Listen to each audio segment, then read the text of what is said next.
Shalom, Haverim, Shalom, amigos. Baruch Hashem, bendito seja o Santo de Israel. Que Ele abençoe grandemente você, sua casa, toda a sua família. Que Ele fale também ao seu coração em mais esse estudo da Torá, a palavra que dura para todo sempre. Hoje, porção de número 13, Shemot. Shemot, que significa nomes. Shemot, na verdade, é o plural, né, de Shem. Shem significa nome e Shemot significa nomes. E por que esse livro se chama Shemotes, nomes? Sempre o nome do livro, pessoal, será a primeira palavra a aparecer no livro. Como, por exemplo, Bereshit, né? Assim inicia o livro, Bereshit, Bara, Elohim. Então, a primeira palavra é que dá o nome ao livro. Assim também é as porções. Shemot é então o nome dessa porção e também o nome desse livro tão especial que é o livro da entrega da Torá. Esse livro que é conhecido popularmente como Êxodo, né, já que é nele que é narrado o êxodo do povo do Egito, quando o Eterno com mão forte e braço estendido vai tirar o seu povo do Egito, algo que nós vamos estar estudando a partir de hoje. Esse livro vai iniciar citando os nomes dos filhos de Israel, como introdução, né, para toda a história que esse livro vai narrar. Nomes esses que a gente já sabe de memória, né? A gente já fala de olho fechado. Se eu não me engano, já é a quinta vez que a Torá vai estar citando aí o nome dos filhos de Israel. Convido você a estar conosco. Como sempre, a gente vai fazer um resumo da porção, mas que o Eterno fale ao seu coração, que você aprenda alguma coisa. Isso que é importante. Vamos então dar início à leitura? E vai iniciar assim, pessoal. É muito importante, pessoal, a gente estar atento a informações que a Torá dá, que às vezes passa desapercebido. Inclusive aqui nos nomes que a Torá vai citar dos filhos de Israel. Inicia assim. Estes são os nomes dos filhos de Israel que entraram no Egito com Jacó. Cada um veio com a sua casa, ou seja, cada um com a sua família. Então a Torá vai citar agora cada um dos nomes dos filhos de Israel por ordem de nascimento, mas a Torá vai narrar primeiro os filhos das esposas e depois os filhos das servas, o mesmo que acontece lá em Bereshit, capítulo 35. Inicia assim: Ruben, né, o primogênito, Simeão, Levi, Iehudá, Isacar, Zevulão e Benjamim. Esses sete, pessoal, são os filhos das esposas. 6 são filhos da Leia e Benjamim é o filho da Raquel. Não é citado aqui o nome de Yosef, porque Yosef já está no Egito. Aqui a porção está narrando aqueles que veio com Jacó. Perceba que aqui o Zevulão está no lugar certo, né? Ele está depois do Isacar. Na porção passada, na hora da bênção, a gente viu que o Zevulão ele passou na frente aí do seu irmão Isacar. Dan e Naphtali, que são irmãos, né, os filhos da serva de Raquel. Gad e Aser, que também são irmãos, esses são os filhos da serva de Leia. É muito importante, pessoal, vocês perceberem aqui Dan e Naphtali. Por que eu digo que é importante? Sempre esses dois nomes vão aparecer junto. Inclusive no acampamento em torno do Miscã, eles vão estar juntos lá no lado do norte do Miscã. Lá em Apocalipse, a tribo de Dan não vai aparecer.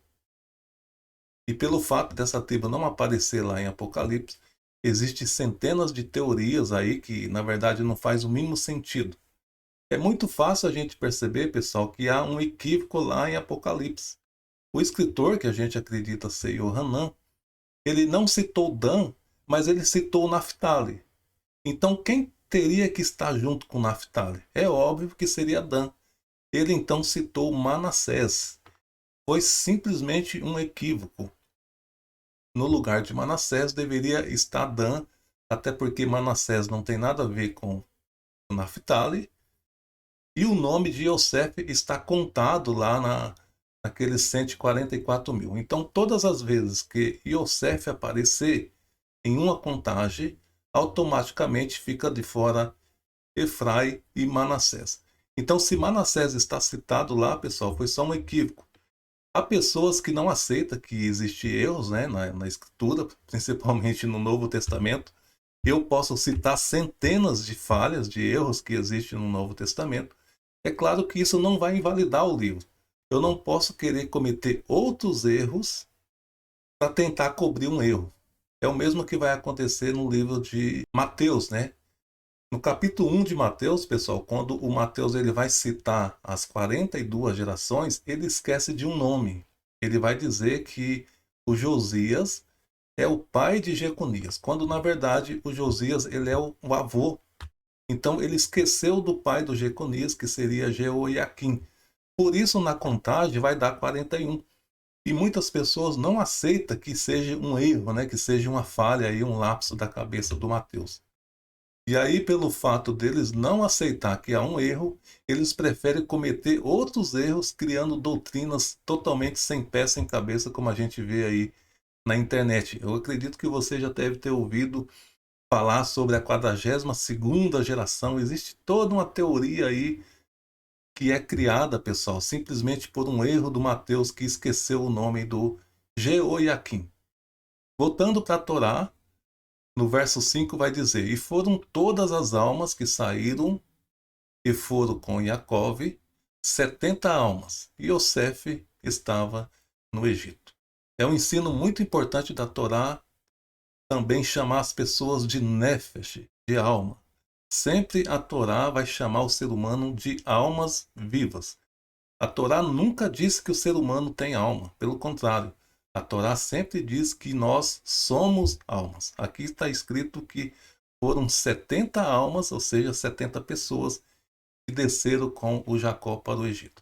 Claro, pessoal, que esses 70 está incluindo já o Yosef e os seus 2 filhos que estavam lá. A gente viu a tabela, inclusive, já já vou mostrar novamente a tabela para você, e tem algo bem interessante que eu quero compartilhar com você. Você deve estar vendo aí, pessoal, de vermelho algumas letras marcadas. Isso, sem dúvida, é coisa do Eterno.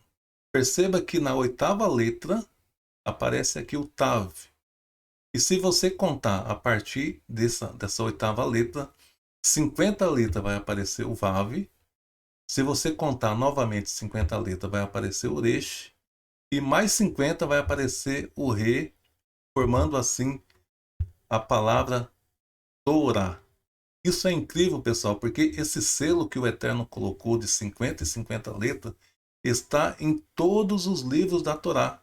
Está no Bereshit, agora em Shemot, vamos ver também em Bamidbar, vamos ver em Vaikra e também no livro de Devarim, Deuteronômio. Ou seja, é impossível isso ser invenção de Moshe, é impossível isso ser invenção do ser humano. De 50 em 50 letras, o Eterno escreveu a palavra Torá, e nós já sabemos por quê, né? Quando o povo de Israel sair do Egito, a exatos 50 dias após, o Eterno vai entregar a Torá. Agora, pessoal, eu quero mostrar para vocês novamente a tabela com os filhos de Israel, né? A Torá diz para nós que foram 70 ao todos. Agora veja que coisa impressionante o Eterno fez através dos filhos de Israel. Veja a mensagem que o Eterno escreveu, pessoal. Além desse código que eu acabei de mostrar e dizer que ele está em todos os livros, veja só aqui no nome dos filhos de Israel. Essa tabela está com todos os filhos de Israel, que está lá em Bereshit 46. Aqui está somente o nome dos filhos, mas está o número dos netos e dos bisnetos. Percebam uma coisa aqui, pessoal. Israel teve ao todo 13 filhos, contando, claro, com a Diná. E todos nós sabemos que 13 é o valor numérico da palavra Ahavá. Agora preste muita atenção quantos netos teve o Jacó. 50 netos, pessoal. Isso não é por acaso. Esse número 50, nós acabou de ver o Eterno escrevendo de 50 em 50 letras a palavra Torá, e o Jacó desceu para o Egito com 50 netos. Ele tinha também 6 bisnetos, né, que são os netos dos seus filhos. No caso, Benjamim tinha 2 netos, o Aser tinha 2 netos, e o Yehudá tinha 2 netos, totalizando assim 6 bisnetos tinha o Jacó. E 6 é um número referente ao ser humano. Totalizando, né, com Jacó, deu aí um total de 70. Agora vamos ler, pessoal, a mensagem que o Eterno escreveu aqui. O Ahavá, tá vendo o 3 aqui? O Ahavá do Eterno é a sua Torá que ele entregará para os seres humanos de todas as nações. Tudo isso está desenhado nos filhos de Israel. Agora eu pergunto, será que isso é coincidência, pessoal? Será que isso é obra do acaso? Somente o arquiteto de todo o universo para desenhar isso daqui. E aí eu fiquei olhando essa tabela, esse número 50, e eu fiquei imaginando, mas por que que o Eterno esperou 50 dias para entregar a Torá? Será que ele não poderia entregar a Torá com 40 dias, com 30 ou com 70? Por que com 50, pessoal? Aí eu fiquei pensando, qual é a letra no hebraico, né, do alfabeto hebraico, que tem o valor numérico 50? É exatamente a letra Nun, que significa peixes. Agora lembra que o Mashiach falou para os seus discípulos que ia fazer deles pescadores de homens. Como que os discípulos iam pescar os seres humanos, pessoal? Através da Torá. Veja o desenho que o Eterno está desenhando. Tudo que os discípulos iam fazer futuramente, né, com a ordem do Mashiach, o Eterno já desenhou também na família de Israel, na família de Jacó. Se a gente contar os discípulos do Messias, somando todos, foram também 13, se a gente contar com o Shaul, né? E o Messias falou que eles seriam pescadores de homens, né? Esses homens a gente pode comparar como peixes no meio das nações. E o que, que eles iam usar para pescar esses homens? A Torá. Exatamente a Torá. O número 6 representa o ser humano.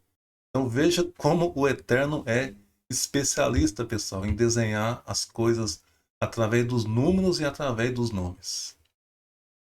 Vamos voltar então para a Torá, vamos continuar com a leitura, né, depois dessas curiosidades. A Torá continua dizendo o seguinte: Iosef morreu, né, no Egito, bem como todos os seus irmãos e toda aquela geração. No entanto, os descendentes de Israel foram muito férteis e aumentaram muito em número, de maneira que a terra se encheu deles. Agora veja o que vai acontecer. Subiu um novo rei no Egito e não conheceu Iosef. Então eu fiquei meditando muito nisso daqui, pessoal. A gente vai perceber que a atitude desse rei, desse faraó, a partir de agora, não significa que ele não conheceu Iosef. O que a Torá está querendo dizer é que ele não vai reconhecer o que Iosef e o que os hebreus fez pelo Egito. Porque se o Egito se tornou uma potência mundial, isso é graças a um hebreu chamado Iosef. Agora veja como o Egito vai retribuir isso. Veja como esse faraó será ingrato, né, com tudo que um hebreu fez pelo Egito. Esse faraó disse ao seu povo o seguinte: os filhos de Israel tornaram-se um povo muito numeroso e mais poderoso do que nós. Na verdade, pessoal, isso é o faraó falando, tá? Não quer dizer que o povo de Israel é mais em número e mais poderoso do que o Egito. Claro que o faraó ele já está prevendo isso. E por isso ele já começa a dizer que o povo de Israel é mais poderoso do que eles. Então ele disse: venha, né, falando com seu povo, vamos usar de sabedoria para lidar com eles, porque de outro modo eles vão continuar a se multiplicar e em caso de guerra eles podem aliar-se com os nossos inimigos e lutar contra nós e deixar a nossa terra. Então perceba, pessoal, que o faraó ele não quer jamais que o povo de Israel deixe o Egito. Mas o medo dele é esse povo se crescer muito e se rebelar contra ele, né? Porque se o povo se tornar maior do que ele, o povo pode se rebelar e dominar o Egito. Esse é o medo dele. Por isso ele vai tomar uma atitude, na verdade, esse faraó ele vai tomar 3 medidas para tentar frear o crescimento do povo de Israel. A primeira medida que ele vai tomar é essa daqui, pessoal. Ele vai dizer, né, para os capatazes, para que esses capatazes oprimem com trabalhos forçados todos os hebreus. E qual era a intenção do faraó com isso, pessoal? Será que oprimindo os homens com trabalho forçado, com trabalho pesado, ia frear o crescimento populacional dos hebreus? O que pensou o faraó? Vamos explorar ao máximo, vamos fazer com que esses hebreus esgote toda a sua energia no trabalho, porque assim eles não vão fazer filho. Chegando em casa cansado, né, exausto, depois aí de mais de 12 horas de trabalho, eles não vão fazer filho. Essa era a intenção do faraó. Mas veja o que vai acontecer. Contudo, quanto mais os egípcios oprimia, mais eles se multiplicavam. Até que os egípcios ficaram com medo dos filhos de Israel. Então, a primeira medida que o faraó tomou não deu certo. Ele então vai ter que adotar uma nova estratégia. Os egípcios escravizaram os filhos de Israel na crueldade, tornando a vida deles amarga com trabalho árduo. Eles tinham que procurar argila, fazer tijolos, todo tipo de trabalho do campo. E em todo esse trabalho duro, não foram misericordiosos com eles. Além disso, o rei Faraó disse para as parteiras das hebreias. Então veja a segunda atitude, né? A segunda medida terrível que esse faraó vai tomar para tentar frear o crescimento do povo hebreu.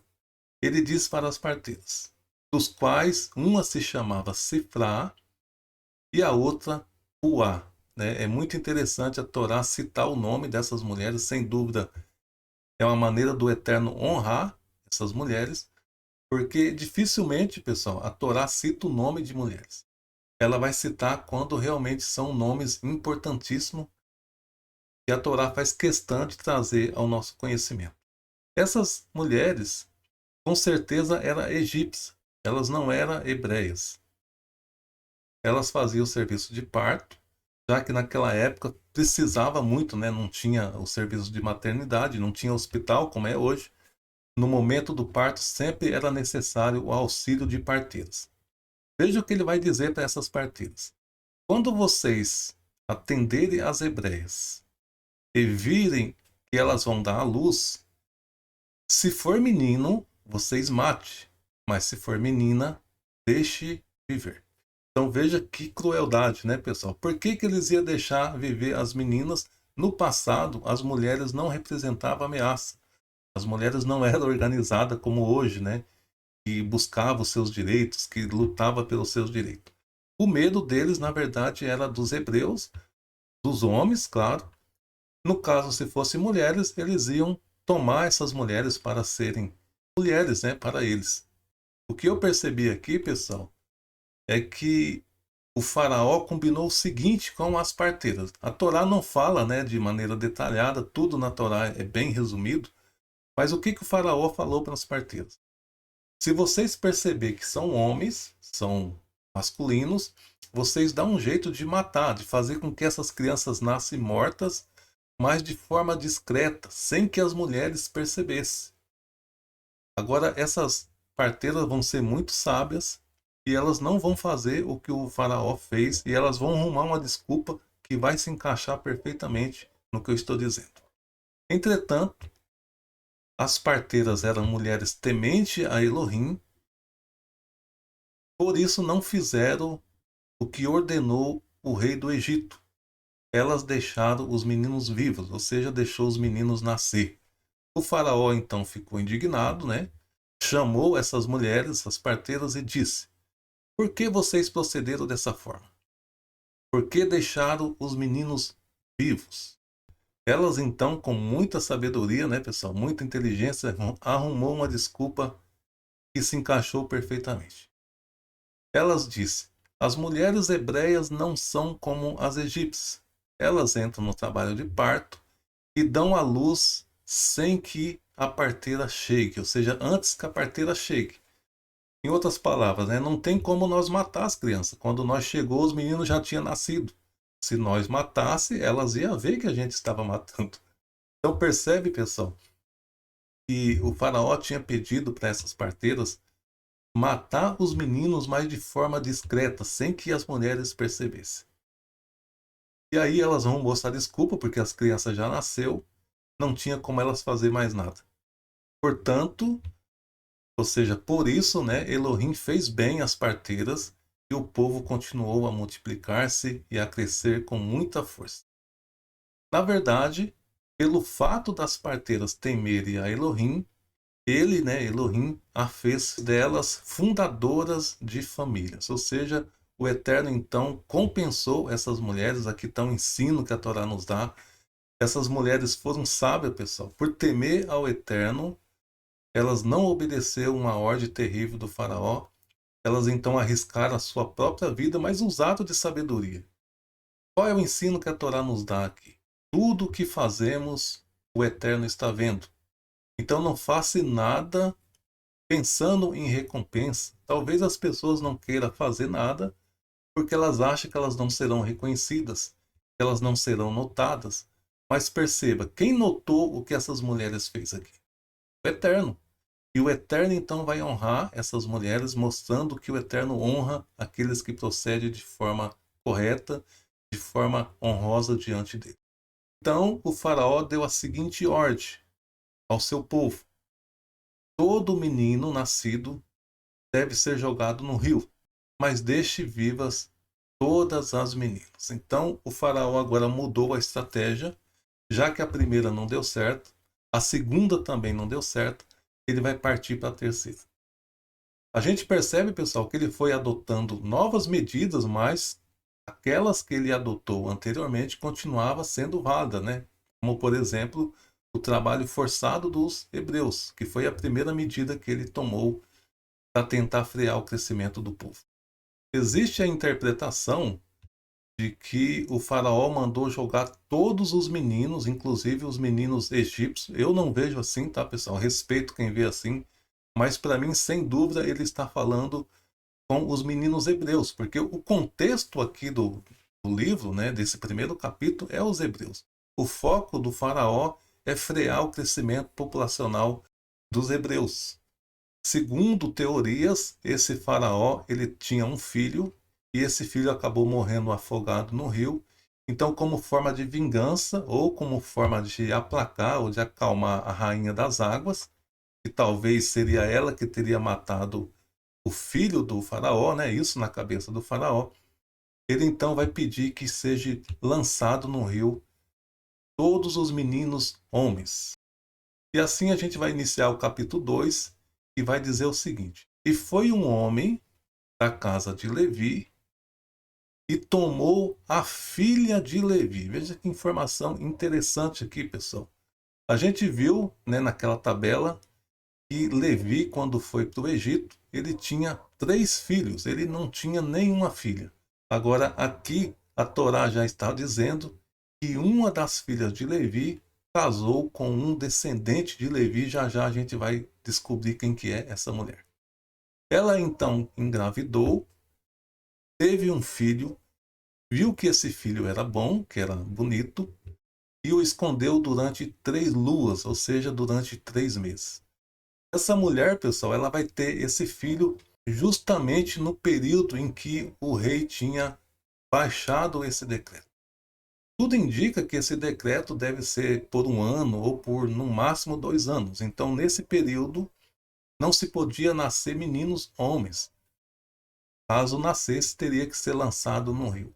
Como a gente sabe, pessoal, que esse período foi de pouco tempo? Porque a Torá vai falar para nós que a diferença de idade entre Moshe, que é esse menino aqui que nasceu, e o seu irmão Aharão é de apenas 3 anos, ou seja, há 3 anos atrás tinha nascido Aharão e não precisou ser jogado no rio. Isso quer dizer então que esse decreto do rei foi a partir daí para frente, não sabemos por quanto tempo se durou esse decreto.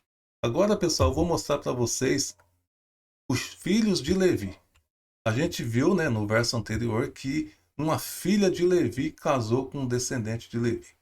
O Levi entrou no Egito assim, tendo esses 3 filhos, o Gerso, o Corrate e o Merari. Lá no Egito, pessoal, o Levi teve uma filha chamada Ioquebede. Essa filha nasceu quando Levi já era velho, ou seja, é a filha da velhice. E, ao mesmo tempo que o Levi teve uma filha, o seu filho Corrate também teve um filho, no caso, o Arão. Então, o que, que acontece? A Joquebede, ela é irmã de Corrate, irmã de Merari, irmã de Gersão. O que ela seria aqui do Arão? Seria tia. Mas o Arão, então, se casou com a sua tia, e desse casamento foi que surgiu Moshe, esse menino que nós acabamos de ver que nasceu justamente no período em que estava em vigor o decreto do faraó.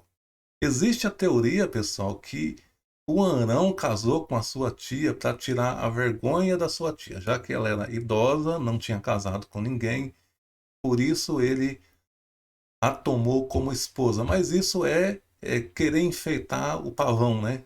Isso não se encaixa jamais, pessoal. Se a Joquebede nasceu no Egito, com certeza ela tinha idade parecida com Arão. Lembra do nosso pai Abraham? Ele também era tio da sua esposa. No caso, ele era apenas 10 anos mais velho do que a Sara. E provavelmente a Joquebede é no máximo 10 anos mais velho do que o Arão. Então o Arão casou com a sua tia Joquebede e teve aí esse filho chamado Moshe. É claro que a Torá ainda não citou o nome do Moshe, né? Mas como a gente estuda sempre a Torá, a gente já está adiantando. Vamos continuar a leitura. Não podendo mais esconder o menino, né? Pegou uma cesta, cobriu com argila e alcatrão, colocou nela a criança, né, o seu filho, e colocou entre os juncos na margem do Nilo. E a sua irmã, no caso aqui a Mira, né, que a gente já sabe que é a Mira, ficou à distância acompanhando para saber o que seria feito dele. Então veja que sabedoria aqui foi da Joquebede. Com certeza ela teve todo o apoio e toda a ajuda da Miriam. O que, que elas pensou? Bom, se o faraó ele decretou que os meninos têm que ser lançados no rio, eu vou cumprir a ordem do faraó, mas eu vou colocá-la dentro de um cesto. Isso mostra sabedoria, né? Inteligência tanto da Joquebede como da sua filha, a Miriam, que estava a todo momento junto aqui, e a gente vai ver que a Miriam vai acompanhar esse cesto para ver até onde vai dar, né, esse cesto. Uma coisa interessante, pessoal, que a gente pode notar aqui é que elas moravam na mesma cidade da princesa, porque se elas morassem lá na terra de Goshen, não teria como essa menina, que devia ter aí uns 13, 14 anos nesse momento, ela está acompanhando esse cesto até chegar lá onde a princesa ia se banhar. Então desceu, verso 5, desceu a filha de Faraó para banhar-se sobre o Nilo, e as suas moças estavam andando sobre a mão do Nilo. Ela viu a cesta entre os juncos, né, lá quem? A princesa, e enviou a sua ama, que a pegou para ela. Quando ela abriu o cesto, ela viu ali o rapaz chorando. É interessante que a Torá traz, né? A palavra Naar, que quer dizer jovem, rapaz. Mas era um bebê ainda, tinha apenas 3 meses, segundo o que a Torá está dizendo. Ela teve pena dele e disse: esta é uma criança dos hebreus. Então, como que essa rainha, como que essa princesa, filha do faraó, ela teve certeza que era hebreu? Eu acredito que por 2 motivos. Primeiro, porque eram as crianças hebreias que tinham que ser lançadas no rio. Assim que eu vejo. E segundo, Moshe aqui já era circuncidado, com certeza. Ele tinha 3 meses. Os filhos de Israel são circuncidados ao 8º dia. Ela então olhou, percebeu que era um hebreu, teve pena dele e quis adotar essa criança para ser o seu filho.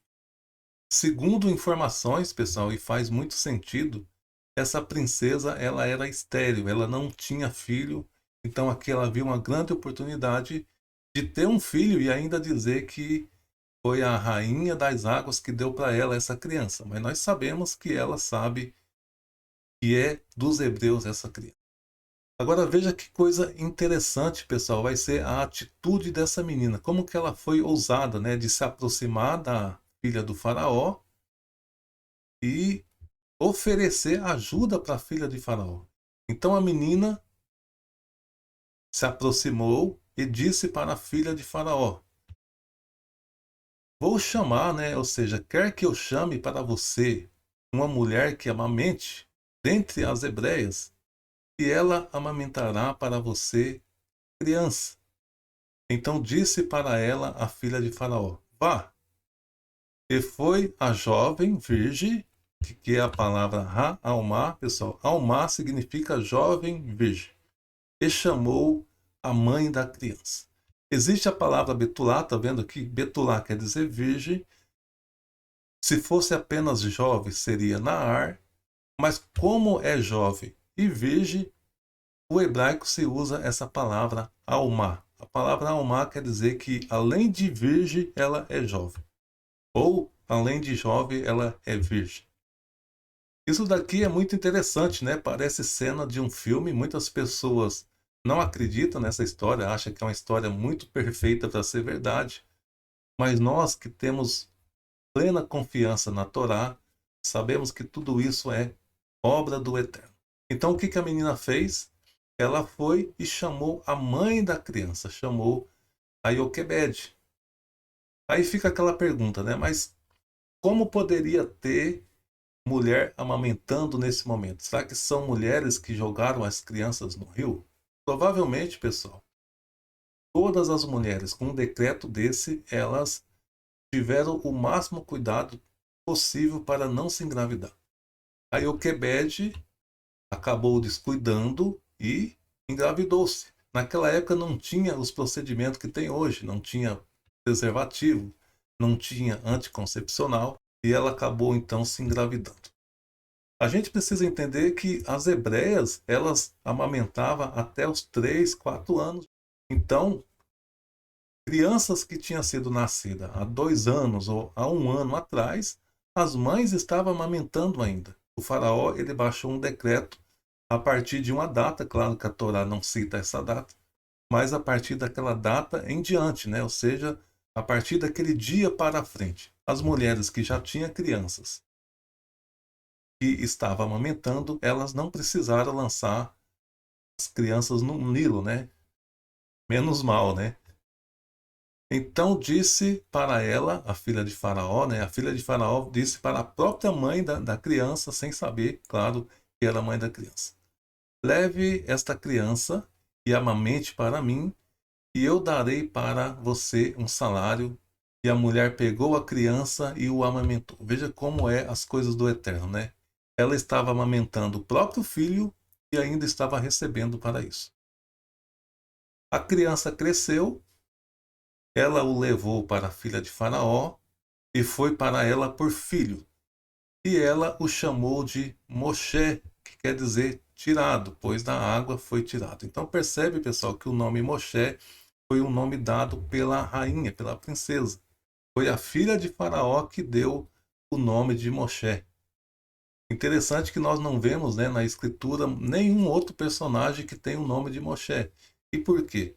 Porque Moshe não é um nome hebreu, não é um nome judaico, é um nome egípcio. Claro que hoje existe muitos, né, que colocam o nome de Moshe, se tornou um nome bem comum, mas na escritura só há um personagem com o nome de Moshe. Um dia, quando Moshe já havia se tornado homem, ele saiu para visitar seus parentes. Aqui é interessante também, pessoal, como que o Moshe sabia que os hebreus eram seus parentes. O que acontece? Claro que não está, né, esse relato na Torá, mas segundo historiadores e pesquisas, essa princesa, ela teve um filho depois que ela cuidou de Moshe. Como o Eterno tinha um plano de utilizar Moshe para libertar o povo de Israel, o Eterno então abençoou essa princesa como uma forma de compensar ela pelo cuidado que ela teve com o Moshe, e ela teve um filho.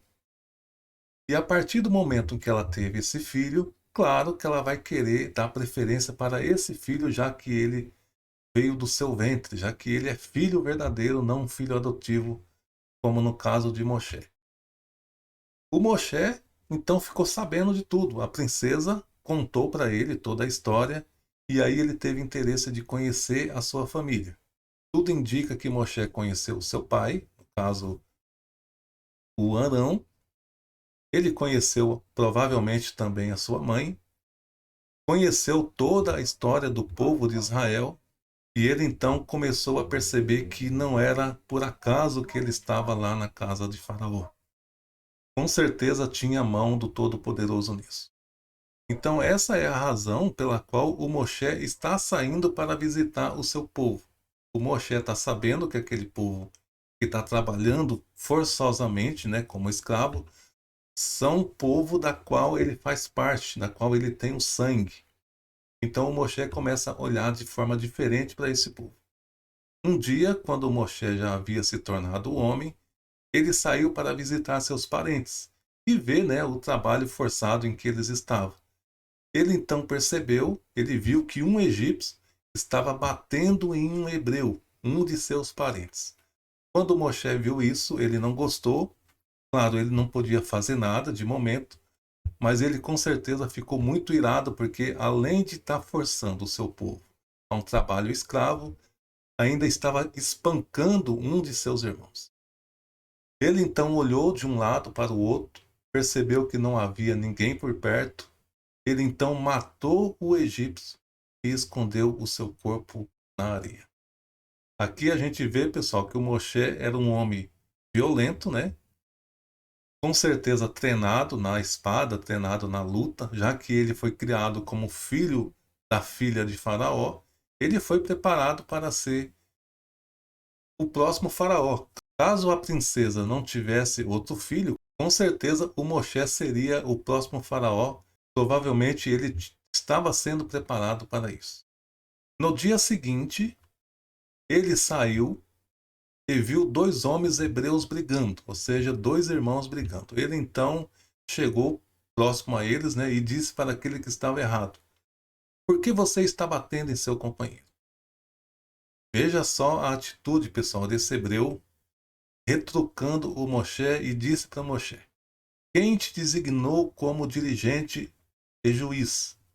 Você quer me matar de forma como você matou aquele egípcio? Então Moshe ficou com muito medo. Claro, ele pensou, o assunto já é de conhecimento geral. Então perceba aqui, pessoal, que Hebreus, que deveria estar olhando Moshe, né, com bons olhos, não está olhando Moshe com bons olhos. Isso acontece muito, né? Talvez inveja ou ciúmes. Esses hebreus aqui deixou Moshe preocupado, porque se ele está falando assim comigo, com certeza ele vai dar com a língua nos dentes, ele vai fazer com que o faraó fique sabendo do que aconteceu. E foi dito e feito. O faraó ouviu isso e por isso tentou executar Moshe. Contudo, o Moshe fugiu do faraó para viver na terra de Midian. Um dia, né, chegando lá em Midian, enquanto ele estava sentado junto ao poço, né, essa história é bem comum na Torá, sempre tem um poço, né? As 7 filhas do sacerdote de Midian chegaram para tirar água. Elas encheram as gamelas para dar água às ovelhas do seu pai. Quando uns pastores chegaram e tentaram mandá-las embora, no entanto, o Moshe se levantou, as defendeu, então elas deram água às suas ovelhas. Essa história é bem parecida com a história de Jacó, já que o Jacó chegou também num poço, né? Um local onde as pastoras iam levar o rebanho. E lá o Jacó ele deu de cara com a sua prima Raquel, aquela que seria a sua esposa. Nesse caso aqui, o Moshe vai estar de cara com a Zípora, que futuramente será aí a sua esposa. Quando chegaram a Reuel, seu pai, ele disse: como vocês voltaram tão cedo hoje? Então, o Reuel, que é o Itrô, né? A Torá vai nos mostrar vários nomes desse personagem aqui. A primeira vez que ele aparece na escritura é como sendo Reuel. Já já a Torá vai chamar ele de Itrô. O que parece é que ele tem 7 nomes. e tem também 7 filhas, né? Pode ser que esses nomes estejam relacionados aí com as filhas. Ele ficou admirado de que as suas filhas chegou cedo. Como pode vocês ter vindo tão cedo? Elas então respondeu e disse: um egípcio nos livrou dos pastores. E fez mais do que isso. Ele tirou a água do poço e deu para as ovelhas. Então ele perguntou: e onde ele está? Por que vocês deixaram o homem lá? Corra, né? Corra, convide ele para vir comer alguma coisa. Interessante que quando essas meninas falou que um egípcio os ajudou, esse homem, né, o Reuel, pensou, mas um egípcio por aqui, o que ele está fazendo por aqui? Com certeza é um peregrino, né, ou está de passagem. Ele pode estar com fome. Não é justo que vocês não sejam grato a ele pelo que ele fez com vocês. Chama ele para cá. Vamos dar alguma coisa para ele comer. Então o Moshe chegou e alegrou-se com a permanência com o homem, e ele deu a Moshe a sua filha Zípora em casamento. É claro que a Torá está resumindo, né, pessoal? Com certeza o Moshe chegou, contou para o Reuel tudo o que aconteceu. O Reuel com certeza sabia do povo de Israel, porque o povo de Israel é um povo famoso, conhecido, né, por toda a redondeza.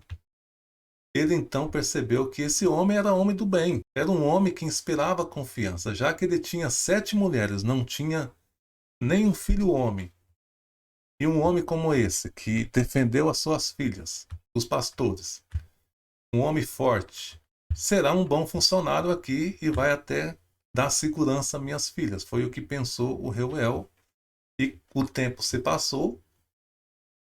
O Moshe, com certeza, um homem muito proativo, ele chamou a atenção, então ele agradou o Reuel e deu a ele então a sua filha Zípora para ser a sua esposa.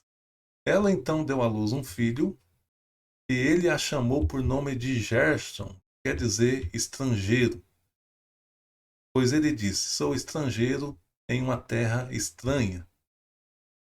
Depois de muitos anos, o rei do Egito morreu. No entanto, o povo de Israel ainda gemia sobre o jugo da escravidão.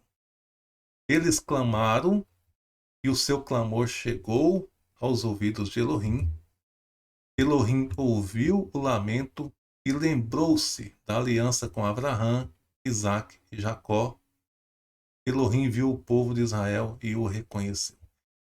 Esse termo aparece também muito na Torá, na Escritura, dizer que o Eterno se lembrou. No português, pessoal, a gente vai pensar, será que o Eterno tinha se esquecido? Isso é no português, mas a gente tem que entender a Escritura no contexto em que ela foi escrita.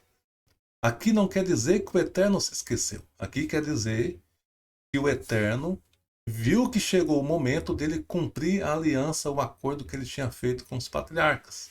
O Eterno um dia já tinha dito para nosso pai Abraão, lá em Bereshit capítulo 15, o Eterno foi claro com Abraão que os descendentes de Abraão iam se tornar um grande povo em uma terra estrangeira, que seria reduzida à escravidão, mas que o Eterno os tiraria de lá e os levaria para a terra que mana leite e mel. Então, nesse momento, o Eterno viu que era o momento certo, a hora certa, e ele já tinha um servo preparado para essa missão, no caso, o Moshe.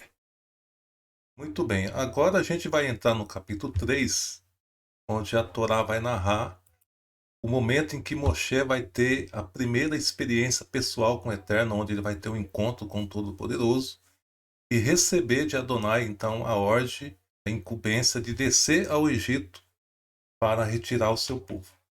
Moshe, pessoal, com certeza já conhecia o Eterno por ouvir falar, né? Ele sabia de toda a história do seu povo, da história de Abraão, de Isaac, de Jacó, como o povo de Israel foi parar no Egito.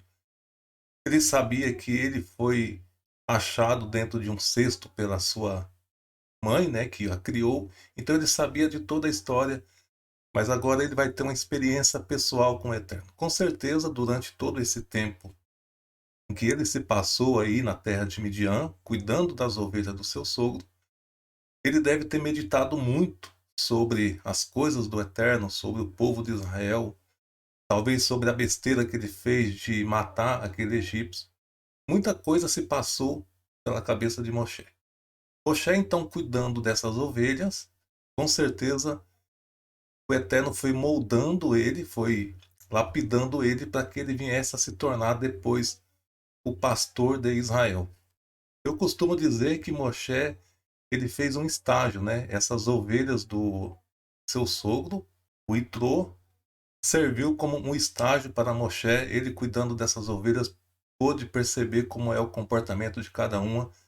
O Eterno, ele considera o seu povo como ovelhas. Quando Moshe então estava pronto, o Eterno vai se manifestar a Moshe, e é o que a gente vai ler a partir agora do capítulo 3. Muito lindo esse capítulo.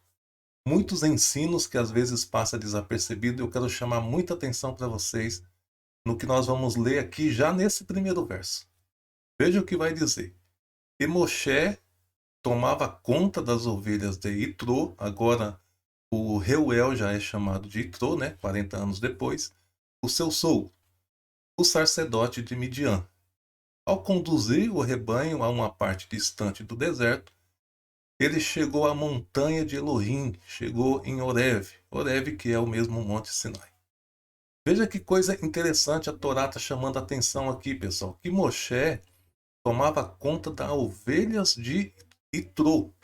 Mas a gente sabe que nesse momento aqui, já faz 40 anos que Moshe está morando aí em Midian, ele já é casado, ele já tem filhos. E por que Moshe ainda está cuidando das ovelhas do seu sogro? Será que Moshe não tinha ovelhas próprias dele, não tinha rebanho dele? O que a Torá está mostrando aqui é que Moshe é o tipo de pastor que o Eterno procura para o seu povo. Um pastor que cuida do rebanho sem ser o dono desse rebanho. Muitos pastores hoje se sentem dono das pessoas, se sentem dono do rebanho e querem arrancar o couro das ovelhas, querem se aproveitar ao máximo das ovelhas. O que a Torá está mostrando aqui é que Moshe, ele cuidava das ovelhas do seu sogro. Moshe não tinha rebanho, Moshe não tinha bens nenhum, e é justamente esse tipo de pastor que o Eterno quer para cuidar do rebanho do Eterno. Para cuidar do povo do Eterno, não se pode ter apego a bens, não se pode ter apego a posses. E a gente vai perceber que a única coisa que Moshe tem aqui é um cajado. Esse cajado que ele vai levar, né, essa vara, que é um símbolo claro da Torá, e o Eterno vai ordenar então que ele leva essa vara para operar os sinais diante do faraó. No verso 2 vai dizer o seguinte: o Malá, o anjo de Adonai, perceba que está falando que é um anjo, né? O anjo de Adonai apareceu em um fogo no meio de um arbusto. Ele olhou e viu que, apesar do arbusto arder no fogo, ele não era destruído pelo calor. Moshe então ficou admirado, né, de ver que aquele arbusto não se queimava. Ele disse: vou aproximar-me e ver de perto esta visão incrível e descobrir qual o motivo do arbusto não ser destruído pelo calor. Então, o que isso significa, pessoal? Sem dúvida, aqui o Eterno está desenhando algo para Moshe. Esse arbusto significa o povo de Israel. Essa chama ardente representa a escravidão no Egito. E o Eterno dentro da chama mostra que o Eterno está junto com o seu povo, e por isso o seu povo não é consumido.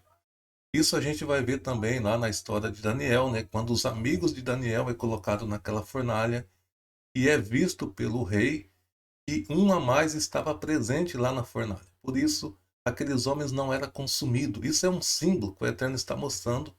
Isso, claro, tem significado.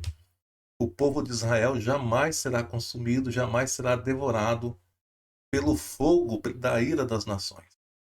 Há um momento que o Eterno vai dizer nos profetas que ele tirou o seu povo da fornalha ardente de Faraó. Então, sem dúvida, o que o Eterno está mostrando aqui tem esse sentido, esse significado.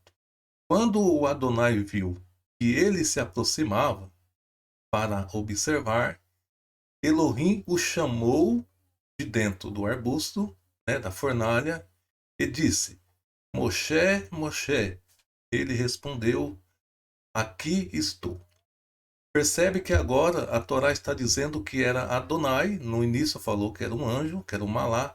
Isso acontece muito, pessoal. Isso vai acontecer com o Jacó, isso vai acontecer com a Agar, né, a serva de Abraão. Sempre vai ser mencionado um anjo e depois vai ser dito que esse anjo era Elohim. E sempre vai ser repetido assim duas vezes, Moshe, Moshe. Por que que o Eterno fala assim de duas vezes, pessoal? É claro que aqui é um link direto com as duas tábuas da Torá. Como o texto está mostrando que esse ser falando com Moshe se trata de um malá, de um anjo, e depois fala que ele é Elohim, sem dúvida é uma menção do Machia. O Machia ele representa tanto o ser humano, né, os mensageiros do Eterno, como também o próprio Eterno. Sem dúvida se trata do Machia aqui. Ele então disse: Não chega mais perto, tire a sandália dos teus pés, pois o lugar onde você está é um lugar sagrado, né, um lugar santo.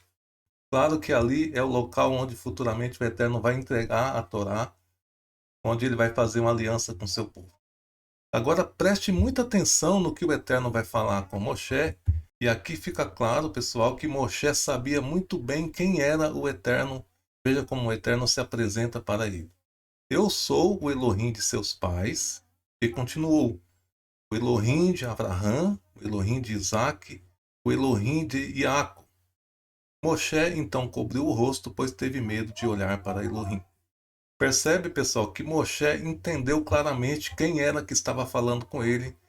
Claro, é o Elohim que os seus irmãos, os hebreus, já tinham falado para ele antes dele ter que fugir lá do Egito. Agora veja o que Adonai vai falar para ele. Adonai disse: Vi como meu povo é oprimido no Egito, ouvi o seu clamor de libertação, pois eu conheço a sua dor. Por isso, o Eterno falando para Moshe, desci para salvá-los dos egípcios, e tirá-los desse país e levá-los a uma terra ampla, uma terra onde mana o leite e mel, o local do cananeu, do Eteu, do Emoreu. Ou seja, o Eterno fala aqui para Moshe exatamente o que ele falou há mais de 300 anos atrás para Abraão. Se a gente ler Bereshit capítulo 15, o Eterno vai falar lá, pessoal, o mesmo que ele está dizendo aqui para Moshe. E o Eterno continua dizendo, né, que o clamor do povo chegou até ele, por isso ele veio libertar os hebreus. E agora Moshe vai ouvir do Eterno algo que vai deixar ele surpreso e ele vai se sentir incapaz de fazer isso. O Eterno vai dizer: portanto, venha, eu te enviarei a Faraó para que você guie o meu povo, os descendentes de Israel, para fora do Egito. Ao ouvir isso, Moshe, né, resistiu e disse para Elohim: Mas quem sou eu para me dirigir até o Faraó e levar o povo de Israel para fora do Egito, né? Logo eu que tive que fugir de lá para não ser morto, como eu vou ousar agora voltar lá para libertar o povo do Egito? É claro que o Moshe aqui ainda não está sabendo que o faraó, aquele faraó antigo, né, que perseguia ele, já tinha morrido.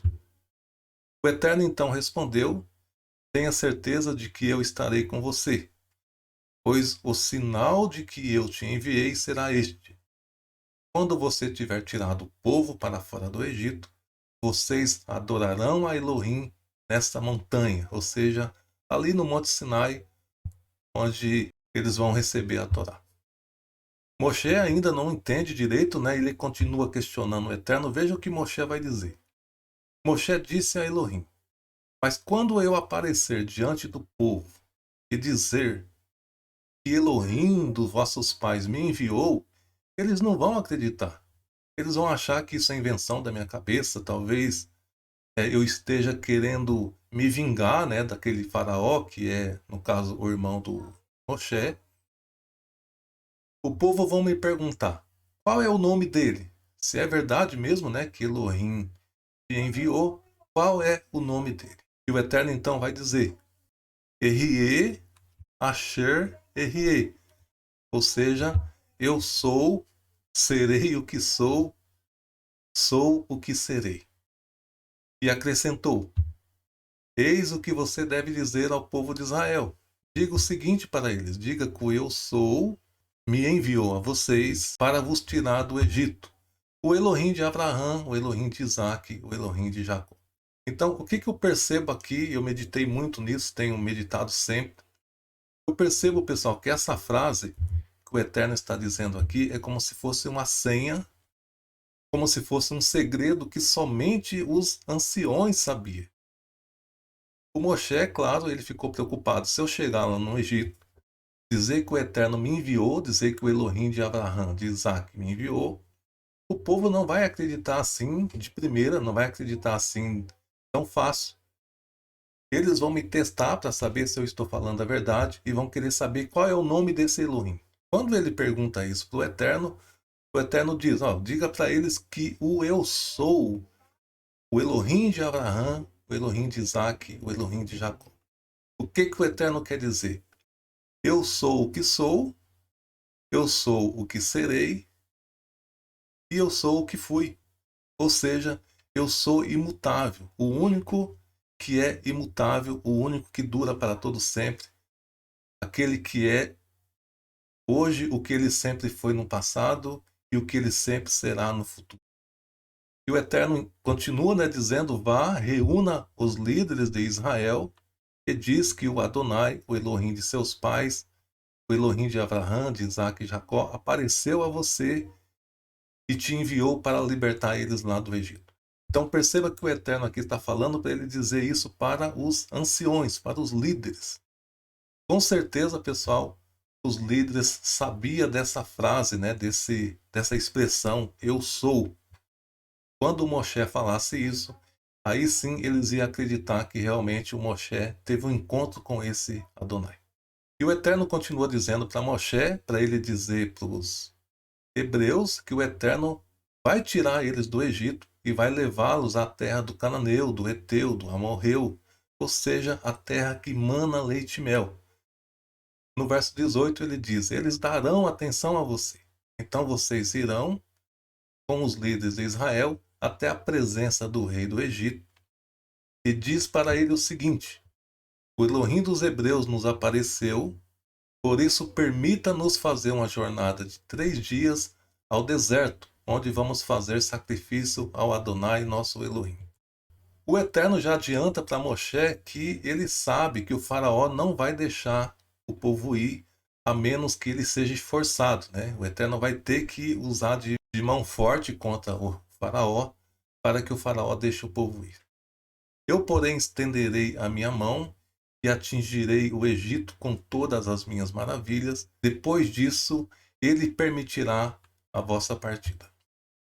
E o Eterno vai finalizar esse capítulo 3 dizendo que, além disso, né, além do faraó deixar o povo sair, o Eterno vai fazer com que eles achem graça diante do povo, de maneira que eles não vão sair de mão vazia. É para as mulheres pedir para as vizinhas ouro, prata, e assim eles vão despojar o Egito. E o Eterno continua dizendo para Moshe que ele deve levar aquela vara que ele tem em sua mão. Agora a gente vai entrar no capítulo 4. O Moshe ainda continua relutando, né? Ele continua resistindo. Veja o que ele vai dizer para o Eterno agora. Tenho certeza que eles não me ouvirão. Eles vão dizer: Adonai não apareceu a você. Então Moshe continua resistindo à ordem do Eterno, achando que não vai ser tão simples assim, tão fácil assim. E o Eterno vai pedir para ele então que ele pegue a sua vara, né, o cajado que ele tem na sua mão, e a lance esse cajado no chão. Ele fazendo isso, esse cajado vai se transformar numa serpente. Esse será um sinal que o Moshe vai usar diante do povo. Caso o povo não creia, o Eterno vai dar a ele também o poder de fazer um outro sinal, de pôr a mão sobre o peito, e a sua mão então ficar como cheio de lepra.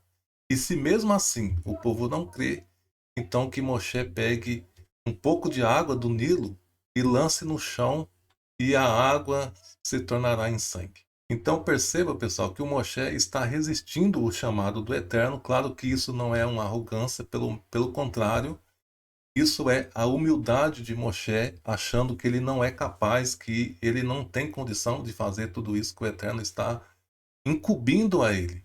Isso é bem comum nos profetas. A gente vai perceber que todos os profetas que foram chamados pelo Eterno, todos eles a princípio resistiram, se dizendo não ser capaz de cumprir aquela missão. Então, o que a gente aprende com isso? Que o Eterno procura justamente as pessoas que não se acham capazes. O Eterno nunca vai usar uma pessoa arrogante, uma pessoa soberba, uma pessoa que se acha melhor do que os outros. Sempre o Eterno vai escolher aqueles que não são, né, como diz o Mashiach, para envergonhar os que são. O Moshe então vai arrumar uma outra desculpa. Aqui no verso 10 ele vai dizer: eu sou péssimo orador, ou seja, sou ruim de pronunciar, de falar. Sempre fui assim e não estou melhor agora, mesmo depois de ter falado com o teu servo. Minhas palavras saem vagarosamente, minha língua move com lentidão. Veja que o Moshe arrumando desculpa para não ir, ele não tinha capacidade de convencer o povo, né, através de um discurso. O Eterno então respondeu e disse a Moshe: quem dá a boca à pessoa? Quem faz o indivíduo mudo ou surdo, ou com boa visão ou cego? Não sou eu o Adonai? Portanto, ou seja, pare Moshe de querer arrumar desculpa, vá, eu estarei com você e eu ensinarei o que você deve dizer. O Moshe ainda resistiu e disse: por favor, Adonai, manda outra pessoa, qualquer outra que tu desejares, ou seja, manda qualquer um menos eu, pois eu não sou capaz de fazer isso. Perceba, pessoal, que o Moshe por 5 vezes ele tentou arrumar desculpa, né, que ele não era capaz. E nesse momento o Eterno então vai ficar irado com Moshe e vai dizer o seguinte para ele: por acaso Aharão, o Levi, não é teu irmão? Eu sei que ele é bom orador, que ele fala bem. De fato, ele virá ao seu encontro e ficará muito feliz em te ver. Então, o que o Eterno vai dizer para Moshe? Moshe, pare de desculpa, pare de inventar que você não pode, pois eu o escolhi e com certeza você é o pastor que Israel precisa. Claro que eu estou parafraseando aqui. Já que Moshe diz que ele não tem condição de falar, que ele não tem habilidade de fazer discurso e de convencer as pessoas, então o Eterno vai dar essa incumbência para Aharão, já que Aharão é um homem eloquente, um homem de bom discurso, bom de palavras, ele será então o companheiro de Moshe. E o Eterno então diz para ele: toma agora essa vara que está em sua mão, pois você vai precisar dela para realizar os sinais. O Moshe, após, né, o Eterno convencer ele, ele percebeu que não tinha escapatória, de que ele era mesmo quem o Eterno ia usar para essa missão. Ele retorna até o seu sogro, pede para o seu sogro para poder retornar para o Egito para ver como estão os seus irmãos. O Itrô concordou, né? Falou para ele que ele vai em paz. E então o Adonai avisou o Moshe que o faraó que desejava matá-lo já não estava mais vivo. O faraó que estava lá agora é o faraó mais jovem, o herdeiro que nós sabemos que é o irmão de Moshe. Com certeza isso talvez deve ter acalmado um pouco o Moshe, né? Ele então pegou a sua mulher, pegou os seus filhos, montou em um jumento, partiu em direção à terra do Egito. Moshe então levou a vara de Elohim. Antes de Moshe sair, o Eterno vai novamente reforçar para Moshe que o faraó não vai querer deixar o povo sair. Tipo assim, Moshe, você vai com essa missão, mas saiba que não será tão simples. O faraó não vai deixar tão fácil vocês sair. Você deve usar essa vara que está na sua mão para fazer os sinais que eu vou ordenar a você. Você deve dizer para o faraó o seguinte: Adonai diz, Israel é o meu primogênito. É muito interessante essa frase aqui, porque o primogênito do Eterno se encaixa perfeitamente no Mashiach, né? Por que o Eterno aqui diz que Israel é o meu primogênito? Israel, pessoal, é o corpo do Mashiach. A gente vai ver nos escritos nazarenos um dos discípulos do Mashiach, dizendo que cada um de nós somos membros do corpo do Mashiach. Então, quem é o corpo do Mashiach? Infelizmente, as pessoas dizem que é as religiões, mas o corpo do Mashiach se trata do povo de Israel. Por isso o Eterno está chamando aqui Israel de seu primogênito. O Eterno então disse para o Moshe: fala o seguinte para o faraó: Israel é o meu primogênito, portanto, deixe ir o meu filho para me adorar. Mas se você recusar, por isso eu matarei o seu primogênito. Então veja que o Eterno já disse para Moshe que somente quando o Eterno matasse o primogênito do faraó é que ele ia deixar o povo de Israel partir rumo ao deserto. O Moshe então pegou, a sua família, saiu rumo ao Egito. A Torá vai dizer que no meio do caminho Adonai ficou irado com Moshe pelo fato do Moshe não ter circuncidado os seus filhos. A Zípora então teve que fazer essa circuncisão. Houve aí uma discussão entre eles. Ela então retornou para a casa do seu pai, do Itró, com os meninos, e o Moshe seguiu sozinho rumo ao Egito. Ele encontrou o seu irmão, o Aharão, ambos se beijaram, e aí ele vai contar tudo para Aharão, o que Adonai falou para ele, qual é a missão que o Eterno deu para ele. Moshe e Aharão vai reunir todos os líderes de Israel, vai contar tudo o que aconteceu, a missão que o Eterno deu a Moshe. Eles vão acreditar, inclusive vão adorar o Eterno. Eles perceberam que realmente chegou o momento do Eterno cumprir uma promessa que há séculos eles esperavam, promessa essa que estava sendo passada de pais para filhos. Agora, pessoal, a gente vai entrar no capítulo 5 para poder finalizar essa porção. Eu quero chamar muita atenção nesse primeiro verso. Infelizmente, as pessoas compreendem muito mal o que os textos diz. Perceba que o Eterno diz que ele ia endurecer o coração de Faraó. Esse termo usado pelo Eterno é apenas uma maneira de dizer. Isso não quer dizer que o Eterno está realmente endurecendo o coração de Faraó. Porque se isso fosse assim, o Eterno seria injusto de punir alguém que está simplesmente fazendo o que ele quer. Não é isso que o texto quer dizer, pessoal. Quando o Eterno diz que ele vai endurecer o coração do Faraó, é que na verdade o Eterno conhece o coração desse Faraó. O Eterno esperou o momento certo, esperou o Faraó certo para poder agir, porque a história da humanidade é como um filme. O Eterno escolhe os personagens certos para cada papel nesse filme. O Eterno precisava de um faraó arrogante, e esse faraó vai se encaixar perfeitamente aí. Como também o Eterno precisava de um homem humilde, e o Moshe vai se encaixar perfeitamente aí. Não é que o Eterno escolhe um para ser humilde e o outro para ser arrogante.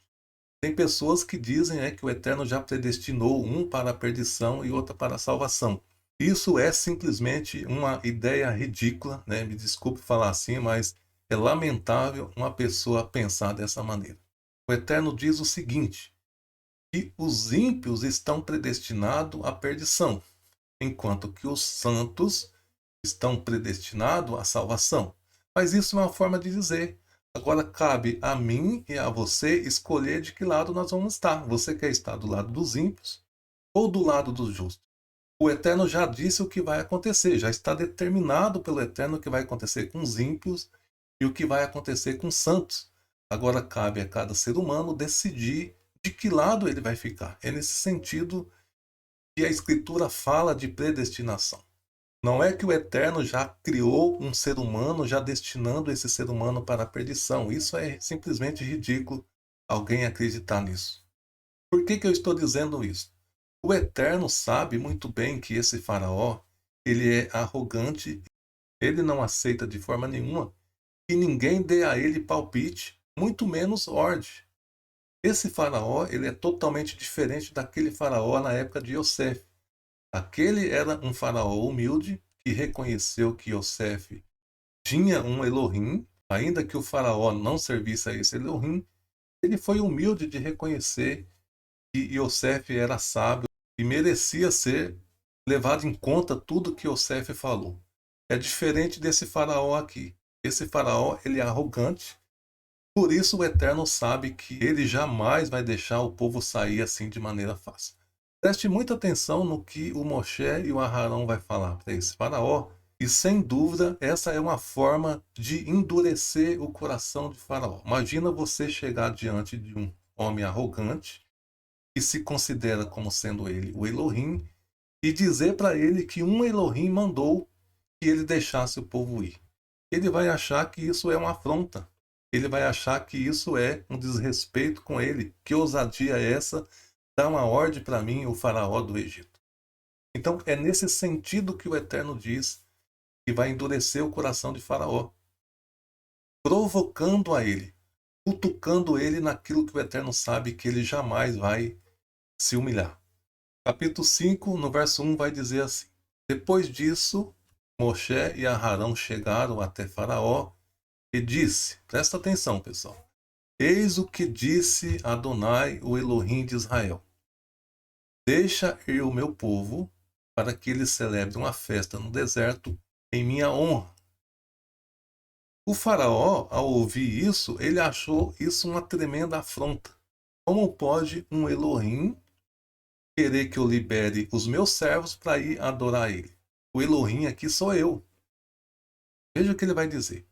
Faraó então respondeu: Quem é esse Adonai, para que eu o obedeça, quando ele diz que eu deva deixar partir o povo de Israel? E ele ainda continua, veja a arrogância desse faraó. Eu não conheço Adonai, nem tampouco permitirei que o povo de Israel.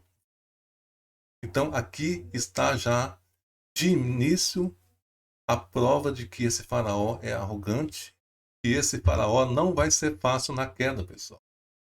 É isso que o Eterno disse para Moshe. O Eterno, conhecendo o coração desse homem, sabendo que ele era arrogante, o Eterno sabia que esse faraó jamais ia ceder, jamais ia dar o braço a torcer e estar obedecendo a um Elohim, Elohim esse que é invisível, que ninguém nunca viu. Ele está achando que o povo de Israel, na verdade, está blefando, está inventando história para poder sair do Egito. O Moshe e o Aharão vai insistir, né, e vai tentar arrumar uma desculpa para tentar convencer o faraó, e diz o seguinte: o Elohim dos hebreus nos encontrou, por favor, nos deixe ir ao seu encontro, fazer sacrifícios para que ele não venha com praga sobre nós. Ou seja, caso nós não obedeça esse Elohim, ele se ire contra nós e nos puna, o Egito será o grande prejudicado.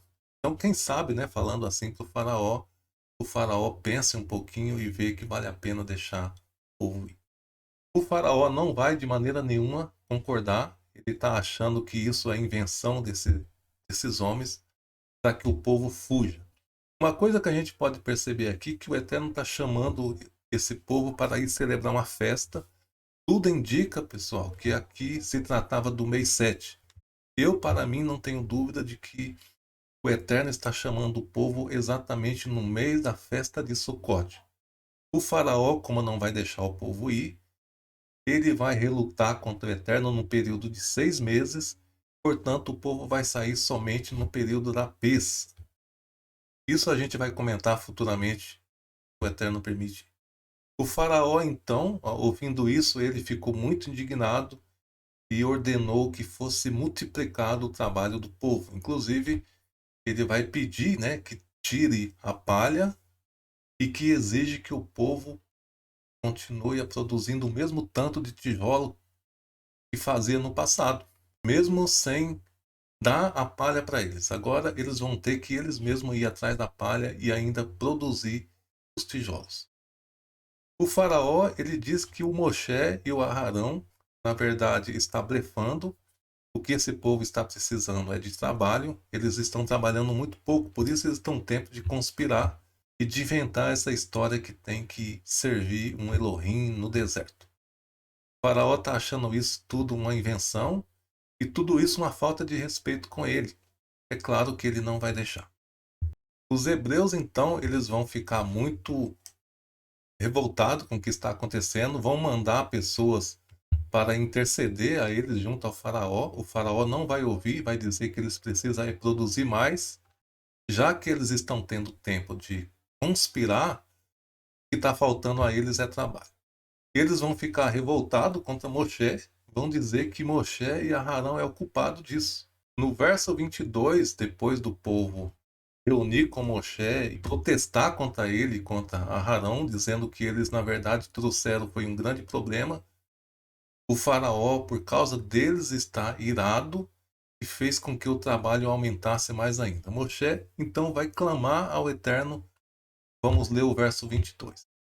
Moshe então se voltou para Adonai e disse, na sua oração: Adonai, por que tu trataste assim o teu povo de forma tão terrível? De que valeu me enviar?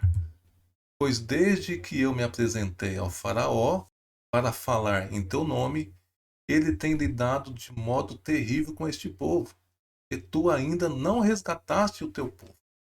Ou seja, Moshe vai então protestar contra o Eterno, porque o que Moshe está fazendo é cumprir o que o Eterno designou ele fazer. Mas, ao invés do faraó deixar o povo ir, o faraó complicou mais ainda a vida do povo e o povo agora está irado com Moshe. Ele então vai pedir explicação para Adonai. E aí a gente vai ler o único verso, do capítulo 6, onde vai finalizar a porção, onde o Eterno diz o seguinte para Moshe: Agora você verá o que eu farei a Faraó. Por causa de uma mão poderosa, ele os enviará. Por causa da força, ele vos expulsará da terra. Na verdade, o Eterno já tinha dito para o Moshe que não seria tão simples, que não seria tão fácil.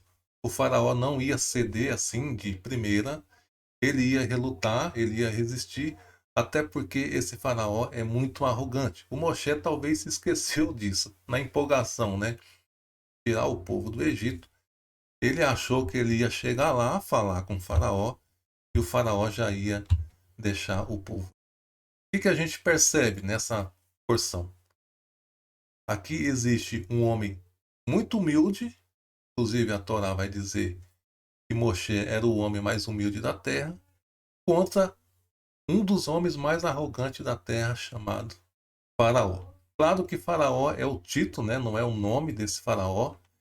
O nome dele, na verdade, seria Armose. Ele é o irmão de Moshe, aquele que a princesa do faraó gerou após ela ter cuidado de Moshe. Então, esse faraó ele é um pouco mais novo do que Moshe, com certeza. Um homem muito arrogante.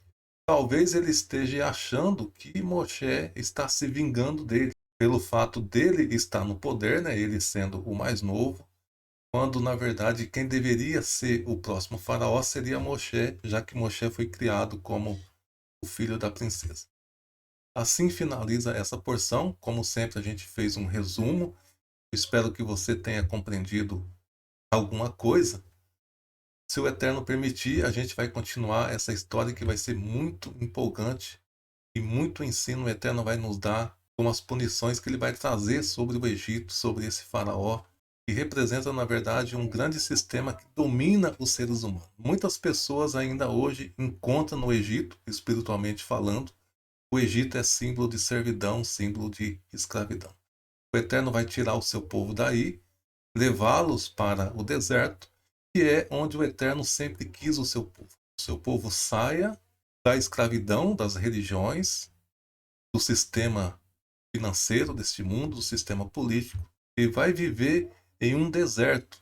Claro que isso, figuramente falando, quando você sai do sistema desse mundo para servir ao Eterno, isso é considerado pela Escritura como estar em um deserto. O Eterno abençoe grandemente a sua vida, que você tenha uma ótima semana. Shalom, shalom. Bênção das crianças. Para os meninos. Que Hashem o faça como Efraim e Menashe. Para as meninas. Que Hashem o faça como Sará, Rivka, Raquel e Leá.